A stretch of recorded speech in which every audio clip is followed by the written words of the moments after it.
Hmm.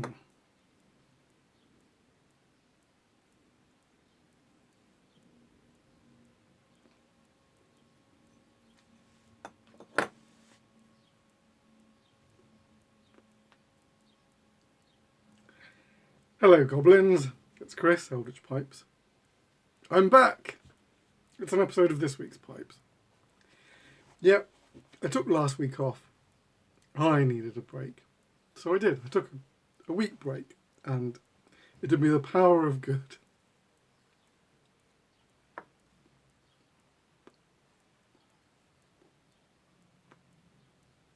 I spent the majority of it doing music. So I've got a song that's nearly done. I've just sent it off to Johnny for the lead guitar parts. So hopefully he'll work his magic on that, and then I can release a new track.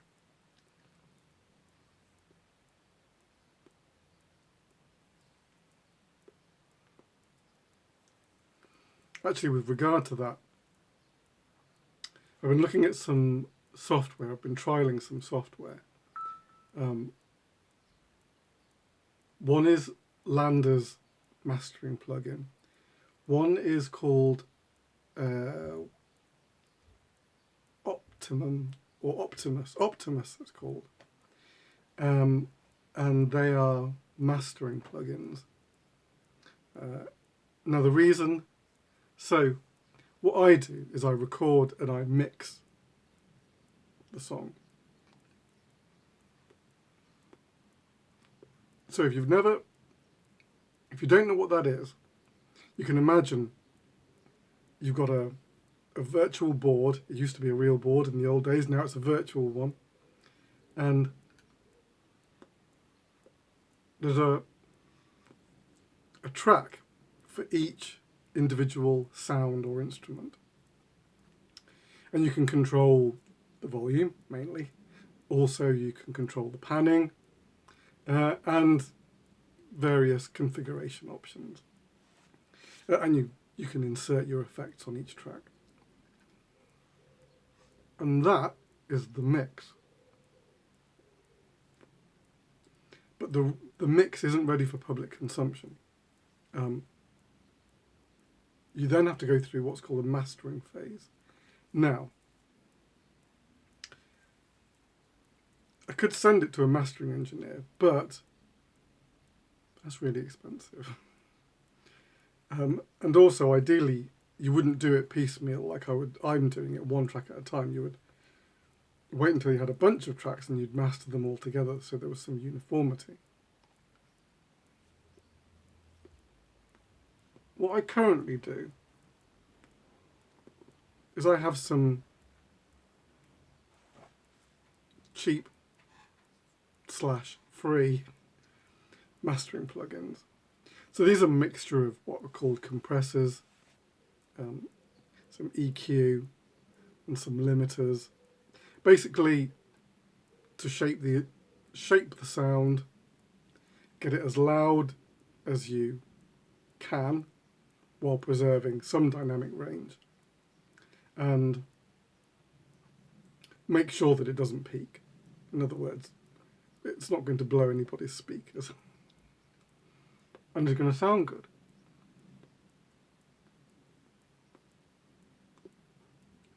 Now, not being a mastering engineer, I'm kind of playing it by ear. But these two plugins are AI plugins, so they can determine for you the best sort of EQ curves. But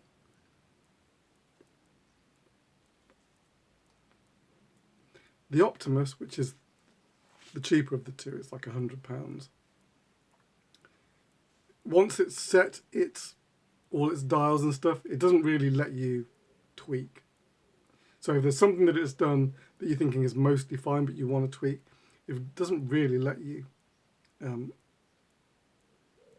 So there's that. And then there's the Lander, which is like £300.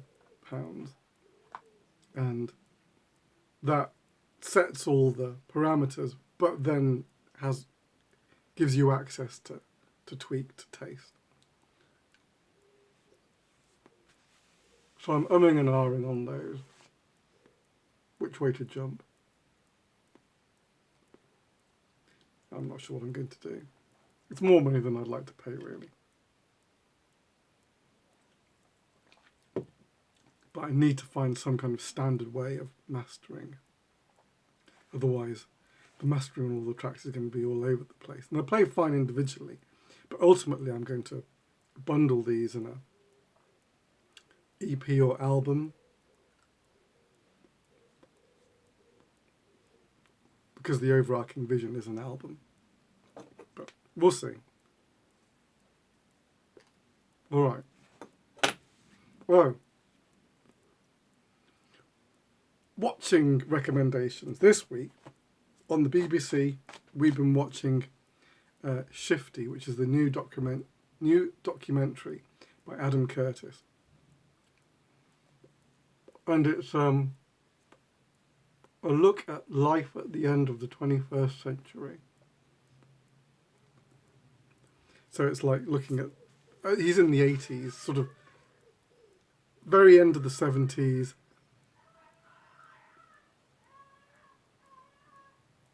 I don't know if you can hear that. It's next to the neighbour's dog. It's a weird bark.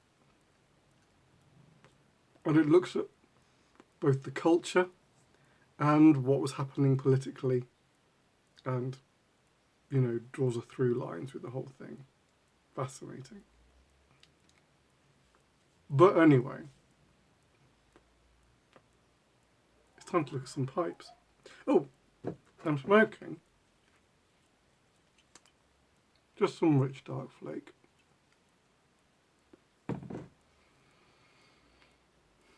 Did I mention it was hot here? Flip, it's hot. It's like 29 degrees, or probably 30 now. Yep, 30, so about... so 30 Celsius, I think it's about 85 Fahrenheit. It's hot.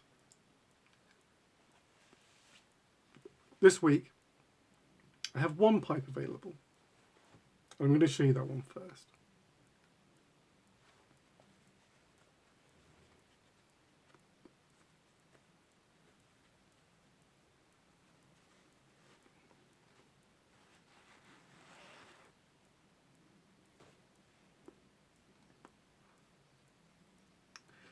It is an acorn with a really quite detailed sandblast, black sandblast.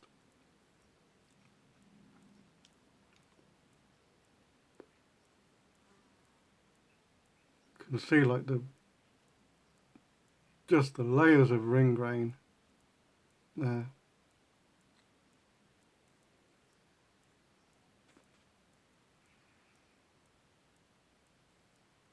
So actually you've got the end grain coming up here. You can see how it's kind of like orientated. The end grain is coming out here.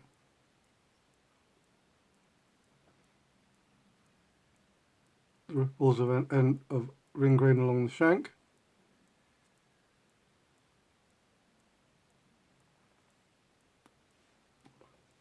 Black sandblast to make the most of new resin.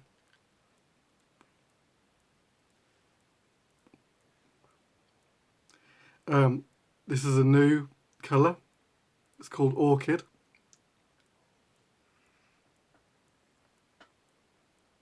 Are you going to focus? It's really cool.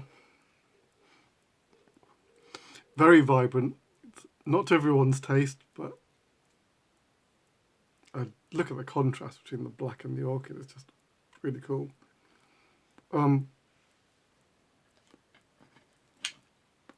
I did 2 new colours recently. That's the orchid.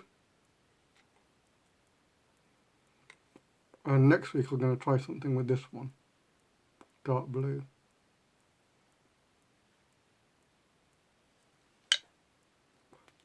I have to think of a name for that one. So yes, if you're interested in an acorn that's bound to garner attention. send me an email.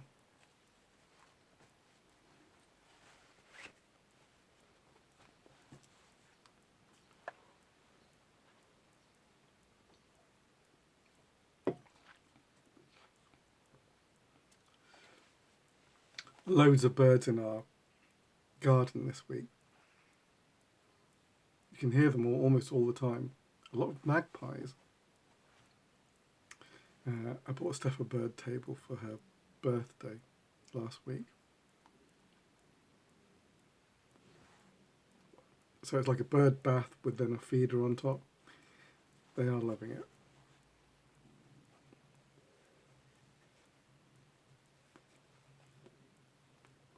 Sparrows first thing in the morning, and then mid-morning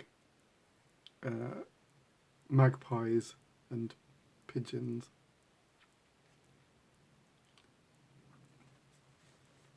This is part of a... No, that's not right.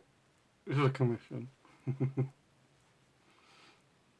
There's a theme between the two pipes I'm going to show you, so I almost thought, oh, there's a two-pipe commission, but it's not, it's two different guys.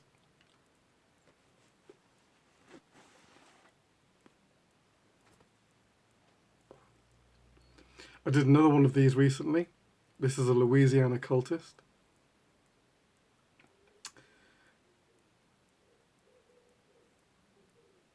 It's a, well, internally it's like a cutty, but externally it's my tulip shape, but highly customized.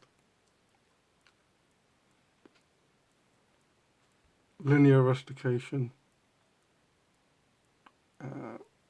yeah, carved stem.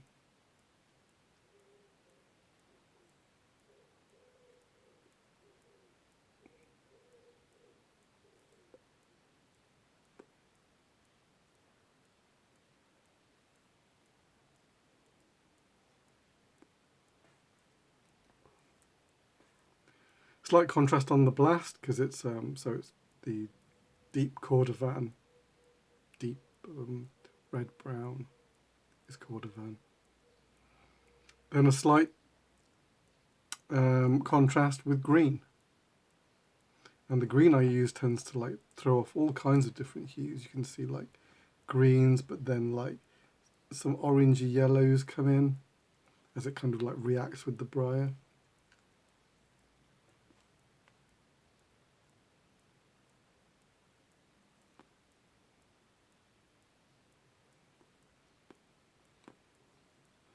Giving a perfectly swampy vibe.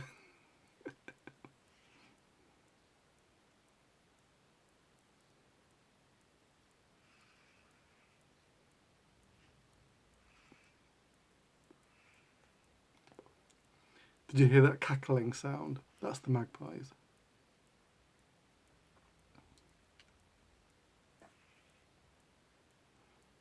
Louisiana cultist.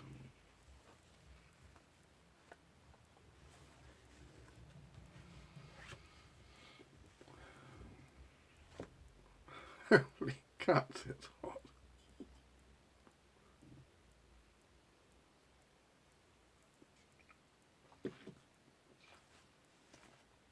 And then finally,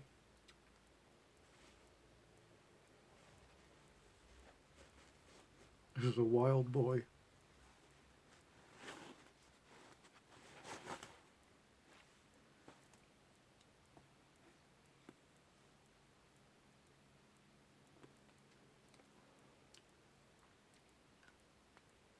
It's a mandragora root, but it's quite a unique version. I really wanted to make this one really gnarly.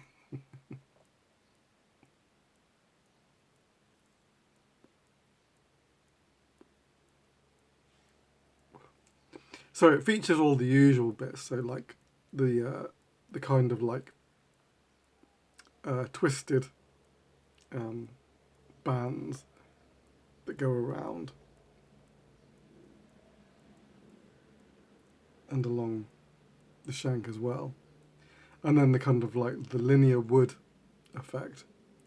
But as you can see, I also put these kind of like gnarled rings into it as well.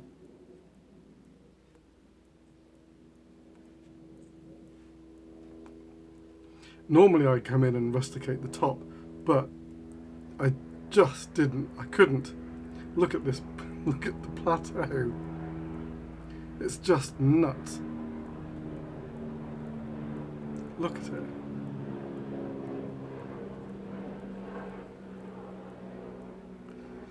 I thought I'm leaving that.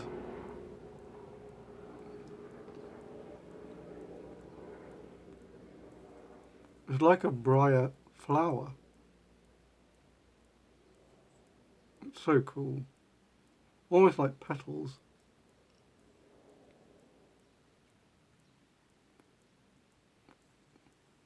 Wild. Contrast cordovan in green on this guy again. So exactly the same sort of contrast finish. Because why? And then carved fancy stem. So it carries on the twisted feature into the stem. And yeah, Moss Cumberland stem.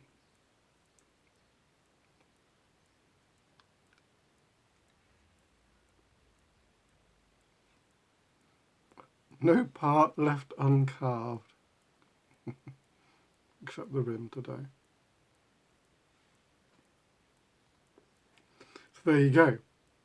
A new take on the Mandragora idea.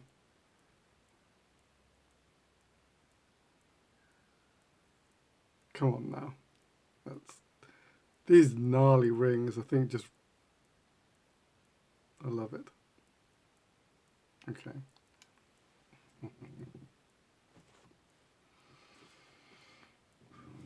Okay.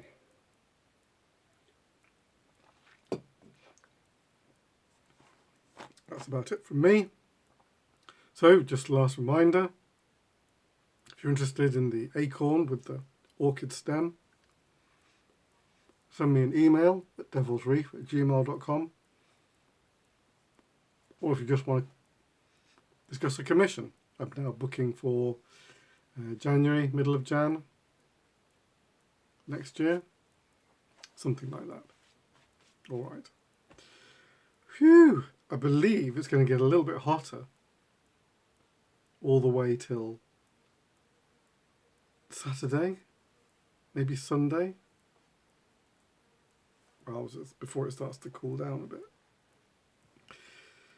So, hopefully I'll survive till then. Until next time, take it very easy. The Loyal Pipe Maker.